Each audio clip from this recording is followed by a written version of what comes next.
Est-ce que vous m'entendez jusqu'au fond? Impeccable. Télécommande, je suppose que c'est ce bouton-là pour...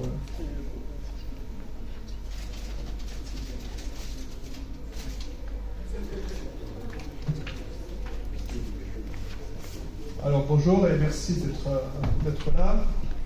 Aujourd'hui, nous allons parler d'entreprise. Donc, vous êtes chef d'entreprise, vous pouvez être en création d'entreprise. On parle aussi de changement climatique et d'assurance. Alors l'assurance, c'est souvent oublié ou alors peut-être mal compris. Et dans le cadre de la résilience d'une entreprise, on va voir, moi je vais poser quelques petites questions aussi, hein, il faut que ça soit dynamique.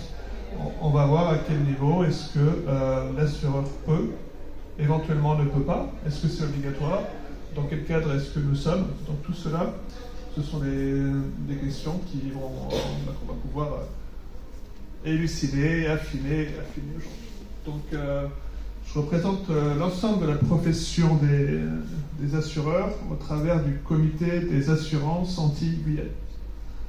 Donc nous sommes sur Guadeloupe, Martinique, Guyane, les îles du Nord également. On va principalement s'intéresser à la Martinique puisque nous y sommes. Et là, c'est supposé passer à la suivante. Voilà. Donc, je vais vous présenter brièvement le comité des assureurs. Je vais rebondir sur certains éléments d'Annabelle, donc on passera brièvement par rapport à l'exposition de la Martinique à des risques climatiques et naturels de façon un peu plus large. Par exemple, on ne peut pas considérer le risque volcanique comme étant climatique, mais on est bien sur des risques naturels. Et histoire de ne pas trop m'éloigner des sujets, je ne parlerai pas de risques technologiques, sauf si on avait le temps, et là-dessus je serai intarissable, ou de risques plus classiques tels que l'incendie ou autre. Mais cela dit, ça rentre bien dans la résilience d'une entreprise. Restons déjà concentrés, et la tâche ne sera pas mince, sur l'exposition aux risques climatiques. Nous avons la chance de bénéficier d'un système assurantiel catastrophe naturelle. Je vais vous en dire 2 mots parce que c'est important. C'est quelque chose qui sera peut-être qui est très bien à évoluer, qui sera peut-être mis en péril, donc il est très important d'en parler.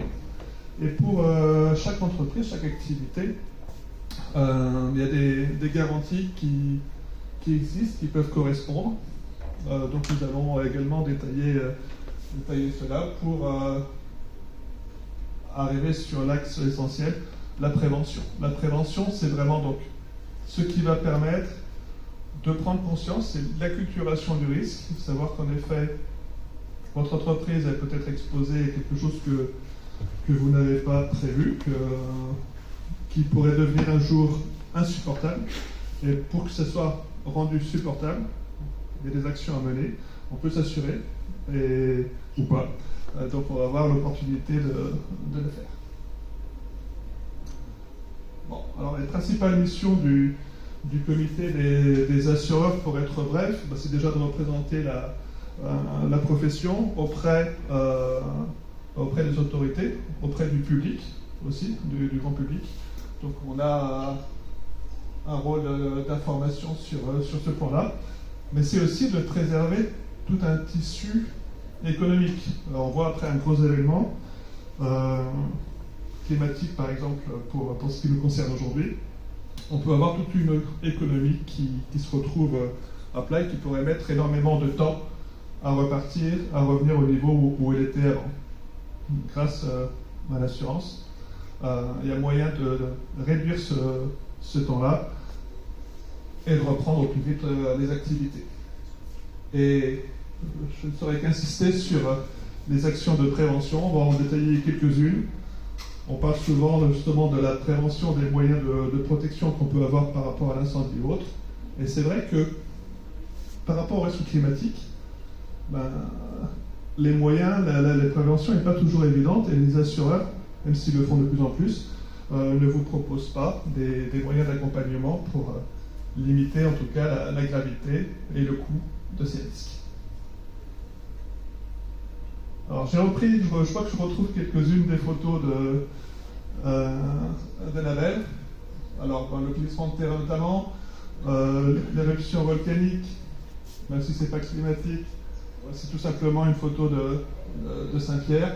Là, c'était submersion marine, je crois que c'était dans les années 80, au Mars, si je ne me trompe pas. Donc c'était en Martinique aussi. Et bien sûr, les cyclones, les séismes.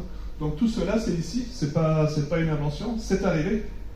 Et ça arrivera. Alors, peut-être pas de plus en plus souvent, même si certains schémas ont tendance à le dire, mais en tout cas, une chose qui est constatée, c'est que les événements ont des ampleurs, la plupart, de plus en plus importantes. Ils sont de plus en plus forts, ils font de plus en plus de dégâts. Et pire que ça, ces dégâts, pour un même bien, ils vont coûter de plus en plus cher. Je prends un exemple qui n'a rien à voir, mais qui va parler à tout le monde. Sur une automobile, vous avez un petit accident, vous cassez un phare ou un pare-brise. Il y a quelques années, ça ne coûtait pas si cher que ça. Maintenant, avec la technologie, tout ce qu'on peut y mettre, des détecteurs, de l'intelligence artificielle ou autre, un phare de voiture, ça va vous coûter plus de 300 €.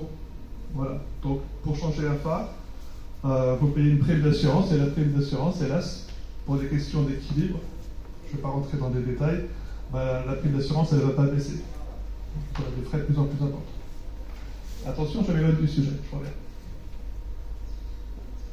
Donc, les catastrophes naturelles. Alors, on a une chance énorme sur tout le territoire national, c'est de bénéficier d'un système assurantiel qui s'appelle les catastrophes naturelles. Ça veut dire quoi? Ça veut dire qu'on a des compagnies d'assurance privées. D'accord? Donc une compagnie d'assurance, il faut savoir que par derrière, vous avez des actionnaires, etc. On est sur du privé. C'est une entreprise qui fonctionne avec des entrées et des sorties, qui cherche au moins un point d'équilibre, mais bien sûr un peu de rentabilité. Mais surtout, on a l'État. Et l'État, c'est important. Je vous donne un exemple. Ceci, c'est un système de collecte de fonds. C'est un fonds de garantie. Il est déficitaire depuis 20 ans. S'il n'y avait pas la Caisse centrale de réassurance, donc côté État, qui était là, notre système de catastrophe naturelle, il n'existerait pas. L'État est là pour continuer justement à pouvoir régler les sinistres qui sont dans le cadre d'une catastrophe naturelle. Il n'y a pas beaucoup de pays qui ont ce système-là. En Europe, il y a l'Espagne, quelque chose qui ressemble beaucoup. Et si je prends le cas des États-Unis, ils ont un code des assurances totalement différent. Ils sont même capables de sortir la garantie, comme on l'a vu avec l'exemple d'incendie, de sortir la garantie incendie. Nous, c'est interdit. Donc on a quand même un système assez protecteur. Et voilà, à nous de faire en sorte de pouvoir en profiter le plus longtemps possible. Alors le principe, pour si jamais le risque majeur arrive, qu'il y a un sinistre qui vous tombe dessus, pour que cette garantie marche, il faut qu'il y ait un arrêté qui sorte, donc c'est au niveau préfectoral des ministères. Il faut que votre sinistre ait un lien, bien sûr, avec ce qui a été déclaré. Si on a un tremblement de terre, si on a un glissement de terrain, si on a du vent, que le sinistre que vous avez subi dépend de l'un de ces points-là et pas d'un autre, vous ne serez pas indemnisé. Et bien sûr, il faut que la date corresponde à la période où l'événement est intervenu. Ça paraît évident, mais ça n'est pas tant que ça. N'hésitez pas à m'interrompre s'il y a des questions. Bon, ce régime-là, il faut savoir qu'il n'est pas si vieux que ça, puisque sur la Martinique, c'est que depuis 1990 que l'on peut en bénéficier, je pense notamment pour les cyclones, qui étaient avant, alors ça existait, il y avait une couverture d'assurance qui s'appelle toujours tempête, ouragan, cyclone, mais il faut savoir que la garantie catastrophe naturelle est bien plus large, bien plus intéressante, puisqu'elle porte sur l'entièreté, sur l'intégralité de vos pertes, alors qu'on avait les sous-limitations sur la garantie tempête, ouragan, cyclone. Donc voilà, en deux temps. D'abord la métropole, c'est pas si vieux que ça, et puis on a pensé à rattacher les départements d'outre-mer. Pour la petite histoire, certaines collectivités et pays d'outre-mer, la Calédonie, Tahiti, tout ça, ils n'y ont toujours pas le droit. Et c'est pas prévu. Je passe brièvement là-dessus, c'est le mécanisme de déclaration. En gros, on part du particulier, donc l'entreprise c'est Algabo, qui d'un côté déclare, alors le délai de 5 jours il a changé, on va le voir, on est beaucoup plus large maintenant, va faire une déclaration à l'assureur et également à la mairie. La mairie, elle, se charge de se rapprocher de la préfecture qui, en passant par la direction de la sécurité civile, va informer la commission interministérielle qui prendra un avis et qui déclarera ou pas simplement le fait qu'on le reçoit sur une catastrophe naturelle. Heureusement, on a une procédure simplifiée où on zappe quelques étapes, puisque c'est directement la préfecture, suite à un gros événement, qui permet d'arriver un peu plus rapidement à cet arrêté de catastrophe naturelle.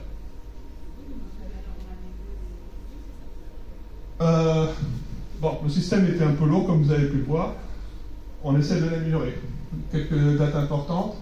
2021, où on a un peu élargi les garanties qui étaient couvertes avec les notions de frais de relogement, avec sur les délais d'indemnisation quelques précisions pour pas que les assureurs traînent trop.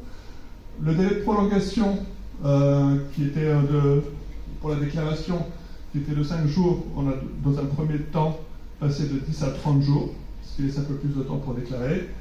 Là, ça concerne plus les collectivités. Juste une petite parenthèse.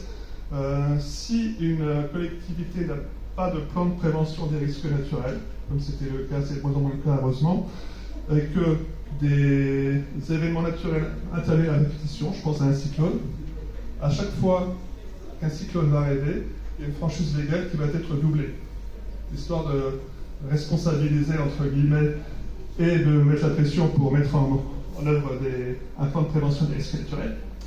À savoir que ça a sauté maintenant. Et il n'y a plus que les collectivités qui sont toujours sensibilisées sur ce point-là, mais plus particulier. C'était quand même rude, parce que vous êtes dans telle commune qui n'a pas fait son travail, de se retrouver très mal remboursé. Voilà. Donc ça a été voté, c'est acté. Et puis voilà, un peu plus de transparence, qui ne soit plus dit que la déclaration de telle ou telle commune en catastrophe naturelle sur tel ou tel sujet ne soit pas qu'une histoire d'amitié avec tel ou tel maire ou tel ou tel parti. Donc un peu plus de transparence là-dessus. Autre loi, juste un peu plus tard en 2022, toujours pour simplifier, avec une notion, alors là c'était surtout suite à Irma, où on avait des blocages, nous assureurs, pour la prise en charge au niveau des copropriétés. Donc, personne ne se mettait d'accord et on ne pouvait jamais lancer les travaux, parce qu'ils causaient d'énormes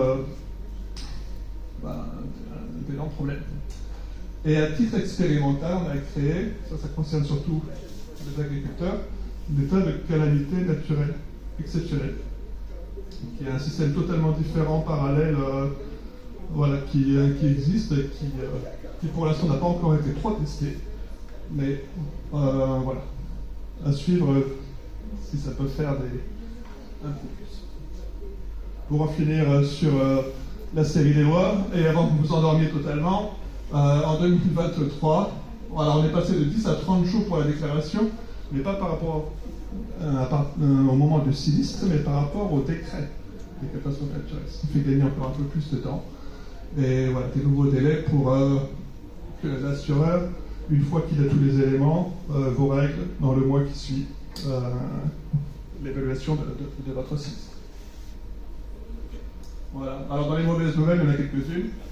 C'est que votre taux de cotisation, si vous êtes assuré qui était à 12% de l'ensemble de vos primes, pour les catastrophes naturelles, il passe à 20% justement pour financer ce système qui, il faut le rappeler, est quand même un peu empiré.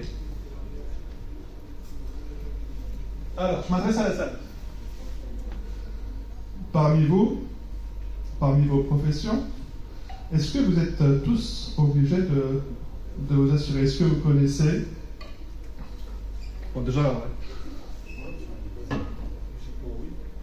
vous ne savez pas si vous êtes obligé de vous assurer ou pas? On est obligé de s'assurer. Je n'ai pas entendu. On est obligé de s'assurer. Vous faites quelle profession? Grossiste. Eh ben non. Il faut assurer. Maintenant, ça serait une énorme bêtise, je suis d'accord avec vous. Mais c'est absolument pas obligatoire de s'assurer. On peut totalement décider de dire, s'il m'arrive quelque chose, je décide de m'auto-assurer, de mettre moi-même des fonds de côté pour pouvoir repayer une deuxième fois tout ce que j'ai investi depuis des années. C'est vrai que c'est pas évident, et on a tendance à compter un peu sur une mutualité. Il faut savoir que certaines professions, par contre, elles, sont soumises à une obligation, mais pour leur partie responsabilité civile professionnelle. Là-dessus, on va avoir les transporteurs, on va avoir les professions médicales, on va avoir les entreprises du bâtiment, de la construction. Au niveau fiscal, juridique, on va avoir les notaires.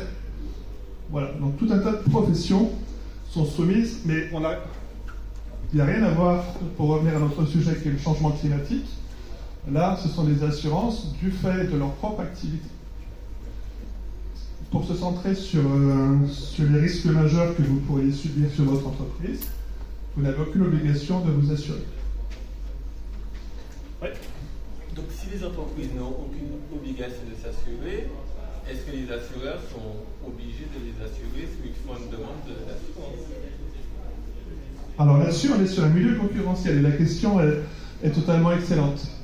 Alors, c'est valable que pour les assurances obligatoires. Pour qu'un assureur puisse, et un système qui existe, si sur une assurance obligatoire, je pense à l'assurance de votre automobile, je pense en effet à une profession, une responsabilité civile professionnelle où vous seriez obligé de vous assurer. Si jamais la personne essuie plusieurs refus, là-dessus, ça s'appelle le BCT, je crois que c'est Bureau centralisé de tarification, à qui vous présentez vos refus, et cet organisme-là va désigner l'assureur. Alors à d'autres conditions qui ne sont peut-être pas très intéressantes, mais si je reviens au risque climatique, il n'y a aucun assureur qui sera obligé de vous assurer. Bon, par contre, ça serait 30 ans. Et je vais vous expliquer comment faire pour devenir sexy pour un assureur, pour qu'il veuille bien vous assurer. Non, je pensais au restaurant là, qui sont sur le trait de côte là. Oui. Ah non, alors justement, alors là on va rejoindre certains des sujets d'Annabelle, dans les différents, par rapport au plan de continuité d'activité, il y a différents scénarios que l'on peut mettre. Donc en effet, on peut être assuré, mais ça sera qu'un transfert financier de ce que vous pourriez perdre. Vous allez payer une somme que vous maîtrisez, la prime d'assurance, qui permettra de supporter, pour revenir à ce que je disais tout à l'heure, un événement insupportable. Parce que tout un tas d'autres assurés, auront cotisé, en quelque sorte rempli la grande tirelire qui permet d'être cassé pour celui qui a eu son problème. Et le problème, il est en grande partie là, c'est s'il y a autant de sinistrés que d'assurés. À partir de ce moment-là, on est bien d'accord que la prime d'assurance, mathématiquement, il faudrait qu'elle soit égale, que le total versé soit égal à ce que ça a coûté. Donc la mutualisation, elle ne marche plus. Donc le système, le mécanisme des assurances, il ne marche pas. Le grand principe de l'assurance, c'est qu'il faut qu'il y ait un aléa. Et on va revenir dessus. Oui. Quels sont les critères pris en compte pour déterminer, pour faire la déclaration de dégâts, le terme, pour dire qu'on est en... Par rapport aux zones d'aléa, oui, voilà. La mairie déclare ou bien la... Non, je vais vous expliquer, c'est encore plus subtil et plus fin que ça. Je vais essayer d'apporter la réponse, mais juste un peu plus tard. Il faut me dire au niveau timing, je ne sais pas du tout si je suis encore dedans. Alors, non, vous n'êtes pas obligé de vous assurer, par contre, c'est un très très bon conseil si vous pouvez être assuré, parce que ça vous permet justement pour une somme maîtrisée que vous pouvez budgéter, de revenir de reprendre votre activité. Après, vous pouvez cotiser toute une vie sans avoir de sinistre. On n'est pas sur une assurance, sur un capital que vous constituez pour votre retraite. Là-dessus, il faut jouer le jeu et on est sur un principe de mutualisation des risques. Alors, dès l'instant, admettons, vous avez réussi à trouver un assureur. Et votre assureur va vous couvrir sur des garanties de dommages, donc sur votre bâtiment, sur votre stock, sur votre mobilier, tout ceci.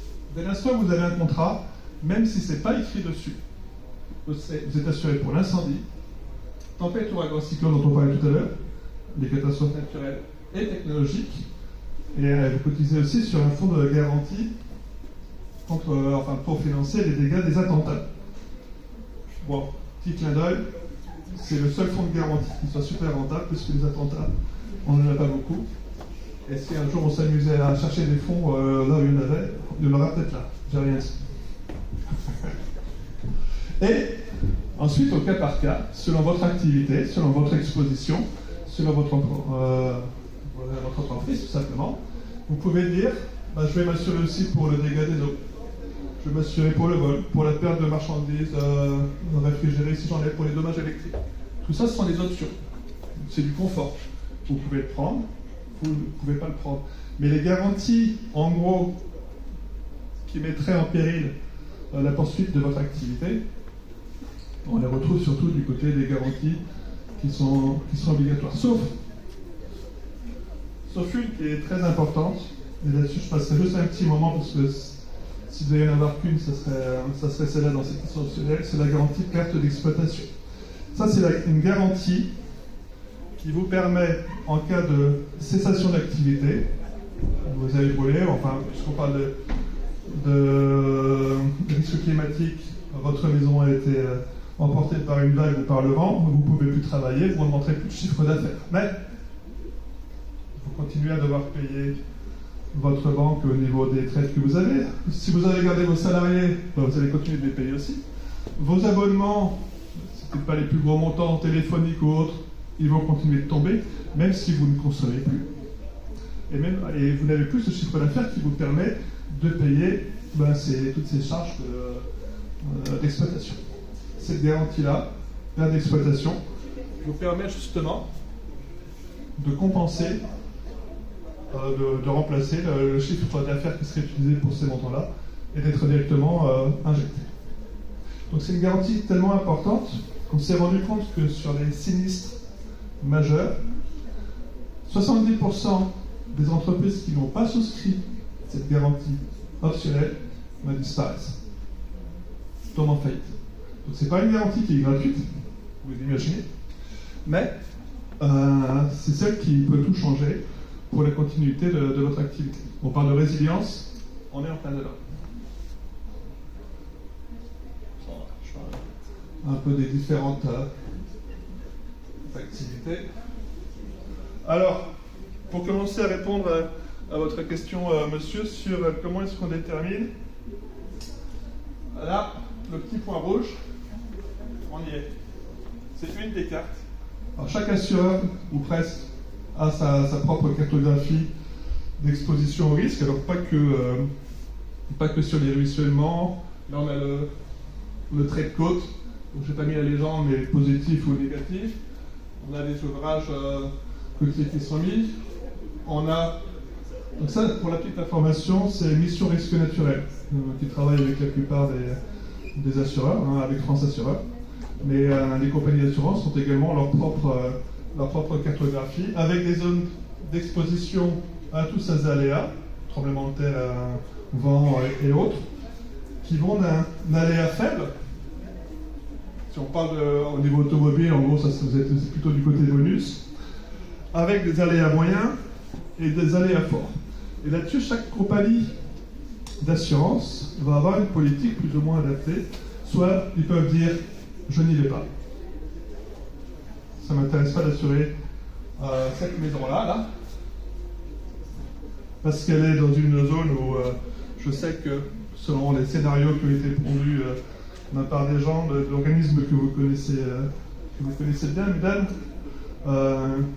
tout ce qui est organisation gouvernementale, je ne sais jamais les noms, BRGM, etc., l'ADEAL, toutes ces cartographies, vous les avez aussi.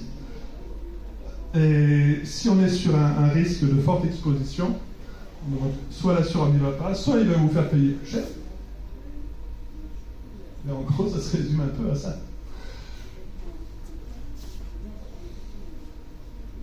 pour les entreprises, c'est important. Notamment, alors soit votre entreprise est déjà en place, vous êtes dans une de ces zones-là, il n'y a plus grand-chose à faire sur ce que l'on va voir après.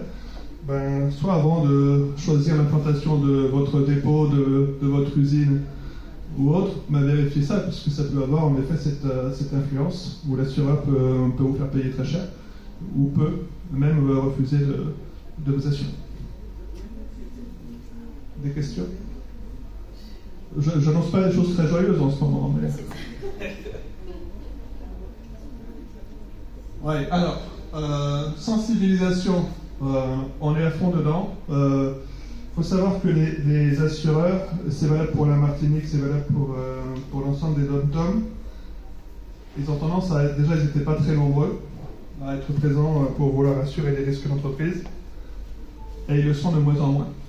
Pour une raison tristement économique, c'est que l'État, d'une part, est de moins en moins là pour être à côté, compenser ce qui ne pourrait pas être financé par justement les primes qui ont été collectées. Alors il n'y a pas que le risque climatique, hein. On a eu les émeutes aussi par exemple qui ont pu peser.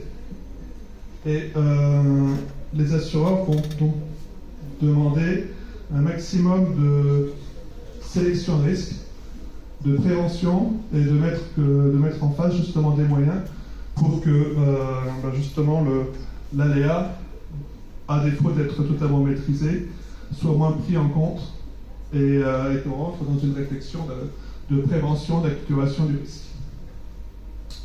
Et pour cela, les compagnies d'assurance maintenant ont des nouveaux postes, des nouveaux accompagnements avec ce qu'on appelle des préventeurs. C'est-à-dire que sur un risque industriel, sur un risque déjà existant ou qui doit être accepté par la suite, vous allez avoir une personne qui va regarder tout un ensemble de choses. Par exemple, là, moi je suis préventeur. Là, je vois qu'on a un extincteur qui n'a pas été vérifié depuis juin 2024. En code du travail, m'a dit qu'il faut que ça soit tous les ans. Rapidement, je peux dire que juin 2024 à aujourd'hui, ça fait plus d'1 an. Donc, on a un petit défaut. En plus, l'assureur va demander à ce que ce même extincteur soit vérifié par un organisme APSAT, donc il y a une certification validée par les assureurs. Si c'est fait par une entreprise qui n'est pas certifiée, votre assureur, il va faire la tête. Il peut décider en effet d'augmenter votre prime, votre franchise, ou d'arrêter de vous assurer. C'était une petite diversion. On revient sur les risques climatiques. N'hésitez pas à m'interrompre. Si je dois revenir un peu sur cette notion de prévention des risques, il faut savoir qu'on a 3 leviers.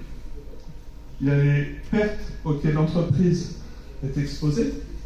Imaginez que c'est des boutons. Quand on en avance un, ça recule les autres. Soit on accepte d'être totalement exposé à un risque climatique, de mettre aucun moyen de prévention et de ne pas s'assurer, là votre voyant coût et perte, paf, il est au maximum. Donc, je veux faire des économies sur ma prévention et je ne veux pas m'assurer, parce que je ne suis pas obligé de m'assurer. Je m'attends, si le risque arrive, à payer un maximum. Soit je décide d'avancer un peu mon curseur pour mettre en place des mesures de prévention. Et pour la protection, on revient à nos extincteurs à mettre ce qu'il faut en face. Donc là, le sinistre arrive, j'aurai quand même moins de coûts et de pertes, sauf un montant de franchise éventuel. Et comme j'ai des moyens de prévention, mon assurance, elle ne va pas me coûter cher. Il faut savoir que sur chacun des points, c'est de 10 à 15% de votre prime, des points de prévention que vous mettez, qui laisse. Donc la prime est proportionnelle et les assureurs encouragent, déjà au niveau tarifaire, à faire de la prévention. Après, voilà. Un des principes quand même, je le dis avec humour, mais c'est pas totalement idiot, il ne faut pas que le coût de votre prévention, ce que vous avez payé pour mettre en place la prévention, coûte plus cher que ce que vous allez perdre. Ça semble évident. Mais pour que ça soit intelligible, faites les choses quand même à mesure de ce que vous risqueriez de faire. Alors, quelques petits exemples. Les montées d'eau. Il y a tout un tas de moyens. Alors là-dessus, on compte beaucoup sur les retours d'expérience, parce que beaucoup de nouvelles choses. Là, c'est un batardeau. C'est quelque chose que l'on met au niveau d'une porte, d'une ouverture. Il y en a qui sont mécaniques, d'autres qui sont gonflables. Tous les jours, on voit des nouveaux systèmes. Il y a une submersion marine qui est annoncée, il y a un débordement qui est annoncé. On met ça en place rapidement et ça protège, en tout cas en partie, l'intérieur de votre entreprise, de votre habitation. Ensuite, ça reste à prouver, mais pour l'instant, c'est plus ou moins validé. On a des envolements de toiture, on a beaucoup de toitures métalliques ici. On sait qu'un arrachement de tôle, non seulement ça peut faire des dégâts un peu plus loin, mais aussi ça va fragiliser l'entreprise. Là-dessus, on est en train de regarder, est-ce qu'avec des câbles, esthétiquement, c'est pas Jojo, mais est-ce qu'on peut avoir des moyens qui font que, par fort vent, on soit moins exposé. Alors moi, je crois plus au fait de limiter les débords de toiture, au fait de limiter la taille des baies vitrées, des ouvertures, etc., avec des volets cycloniques qui soient adaptés. Voilà. Donc, mais en tout cas, c'est une réflexion à avoir. Et si vous faites une maison avec un superbe auvent orienté côté mer, etc., pour que ça fasse parachute et que vous aurez une très jolie vue. Mais par contre, au premier coup de vent, vous n'aurez plus rien. Voilà, c'est les genres de questions qu'il faut être amené à se poser. Et l'assureur, maintenant, le regarde ça. Il ne va pas juste se contenter de dire « Ah ben c'est bon, en Martinique, j'ai tant de milliers de maisons, je me fais une moyenne là-dessus. » Non. Là, il va dire cette maison-là, elle est plus exposée que l'autre parce que son endroit, son mode de construction, les matériaux qu'elle utilise sont plus ou moins adaptés. Donc maintenant, les assureurs regardent ça. Il faut le savoir. Alors là-dessus, bon, je n'ai pas trouvé de photo extraordinaire, mais tremblement de terre, si vous avez du stockage en hauteur, il faut savoir que... alors, il y a aussi des articles, j'ai oublié de ressortir la référence. Depuis le 1er janvier 2024, les entreprises doivent prévenir leur personnel des risques, notamment sur la Guadeloupe et la Martinique, des risques sur les catastrophes naturelles. Et le stockage en hauteur avec ces fameux racks, on va conseiller donc non seulement de les fixer au sol s'ils sont contre un mur, également en latéral, entre eux, avec des barres qui permettent de les solidariser, voire même si on a une grosse toiture avec un bel IPN en hauteur. Histoire que cette fameuse vague que l'on peut avoir, où ça prend de l'ampleur et tout se casse la figure, ça protège quand même, alors non seulement le matériel, mais surtout les personnes. Parce que se retrouver dans un endroit où tout se casse la gueule, parce que c'est pas consolidé, ça peut avoir une importance. Après, on va conseiller, mais ça vous le faites déjà. Ce qui est le plus lourd, vous le stockez en bas, et le plus léger en haut. Ça paraît tout bête, mais on est sur de la prévention. Et si jamais on a ce gros tremblement de terre qui arrive, il vaut mieux se prendre déjà quelque chose de léger sur la tête, mais surtout, il y aura moins d'amplitude. Excusez-moi, quand vous dites prévenir le personnel, c'est-à-dire que là, on est sur un entrepôt. On a des caristes, des personnes qui vont entrer, sortir le stock. Ces personnes-là, non seulement elles doivent avoir un affichage, alors j'en ai pas là, avec les évacuations, il doit y avoir les BAES qui sont là. Et tout ça, c'est de la prévention, qui vont vous dire la sortie c'est à tel niveau, peut-être des exutoires de fumée pour sortir. Alors, le principe des exutoires de fumée, c'est pas d'éteindre le feu, au contraire. Quand on met une cheminée dans un feu, ça n'empêche pas de brûler. C'est de continuer à voir ces fameux BAES, qu'on n'ait pas de la fumée qui vienne les cacher, et de faciliter l'évacuation des personnes. Donc, dans le même esprit, sécuriser l'endroit pour que les personnes ne se payent pas les rangées de stockage dessus. Voilà. Ça se fait en amont, et ça ne se fait pas pendant le cycle. Et ça se fait dans l'entretien régulier. Tout à fait. Pour avoir installé longtemps ce type de réglage, on voyait des choses bizarres. Oui. Alors on peut protéger les pieds parce qu'en effet, ça peut se faire fragiliser par des engins, voilà. Mais on s'éloigne du risque climatique, donc... Par contre, pour le tremblement de terre, ça tenait un peu. Réchauffement climatique, pic de chaleur, des machines qui sont non seulement plus exposées, qui peuvent être fragilisées. Alors s'il s'agit de fours, ça va. Par contre, il y a certains matériaux qui supportent un peu moins bien la chaleur. Et feu de forêt, les champs de canne également qui peuvent peut-être brûler un peu plus facilement. Si ça déborde et que ça arrive sur votre entreprise, là-dessus on revient sur des moyens classiques de prévention et de protection. Il faut avoir des ponts extincteurs vérifiés par un organisme certifié. Voilà, donc on a également de la prévention sur les feux et la chaleur. Je crois qu'au niveau timing, il faut que j'accélère. Donc, impact économique, en résumé, pour continuer à avoir notre tissu économique, il faut quand même consolider, grâce aux assurances, dans la mesure du possible, vos entreprises. Assurez-vous. En tout cas, faites en sorte de pouvoir l'être. Et c'est de moins en moins facile, je peux l'avouer. Plan de continuité d'activité, ça a été abordé par Annabelle. Il faut bien connaître son entreprise, les moyens dont on dispose, avoir des solutions par rapport à des scénarios, il faut plus dire scénarii, par rapport à différents scénarios qui peuvent intervenir. Est-ce que si mon entreprise, mon lieu principal brûle, est-ce que j'ai un moyen de repli? Est-ce qu'avec un concurrent ou un confrère, je peux continuer mon activité entre-temps, si l'inverse, si c'est lui qui brûle, si c'est moi qui brûle, on se fait des petites prestations. Bon, on est sur une petite île, mais c'est pas évident de trouver ces partenariats. On est bien content à la rigueur si ça arrive à l'autre, et puis on en profite. Dans le principe, le plan de continuité d'activité, c'est de pouvoir, quoi qu'il se passe, avoir tous les moyens, toute la préparation pour pouvoir continuer à exercer son activité.